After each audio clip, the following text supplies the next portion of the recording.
Bonjour à toutes et à tous, bonjour à tous les suiveurs et à tous les inconditionnels de Grégoire Omnisport. On va aller en Europe en mercato des transferts. Mauricio Pochettino va amener Harry Kane à Newcastle. Nous savons Pochettino est favori pour devenir le nouvel entraîneur de Newcastle racheté par les Saoudiens. Donc Pochettino les mains vides. Mu le dossier Memphis Depay, mais d'après le site espagnol Todo Fijaes, donc les pensionnaires de Newcastle veulent Harry Kane pour Djoko, capitaine bi, Djoko, le projet. Donc, il est estimé à plus de 100 millions d'euros. Donc, lors du problème, Khalis du problème, mais est-ce que Harry Kane dina nango quitter Tottenham dem dans un club de moindre calibre que Tottenham dem fele ci Newcastle? En tout cas, Pochettino bëgg nako convaincre pour indi ko fele ci Newcastle. Donc, ñu dem fele ci Espagne actuellement Barça ak Juve ay xarit lañ ñi négocier Pjanic dafa bëgg ñëw Barça Arthur mën naa mu dem Juve wala Semedo, mais yemuñu foofu Ousmane Dembélé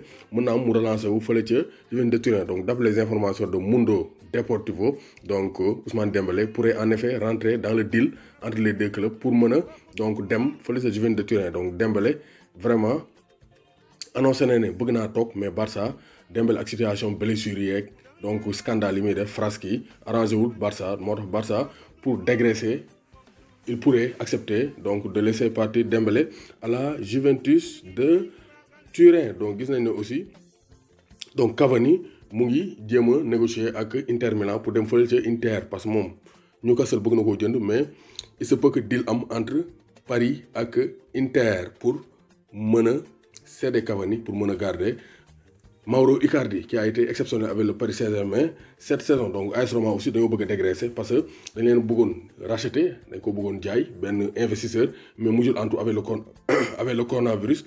moo tax selon la Gazzetta dello Sport, Cengiz Ünder, Justin Kluivert ak Patrick Schick nga xam ne Leipzig moo leen ko aal dañ fa bëgg a dégraisser jaay joueurs yëpp entre 30 pour le premier, 40 pour Justin Kluivert et donc 29 millions d'euros pour Patrick Schick. Donc loolu lañ bëgg def pour mën a donc renflouer leur caisse parce que foog ñu def ci caisse gi dara pour bañ a donc am ay problème avec le coronavirus parce que saison bi léegi mu jeex léegi mu reprendra encore en août. Donc il faut que gars yi am dara am fond de départ pour la nouvelle saison. Donc loolu mooy information yi gën a fës tey ci altine bi 25 mai 2020.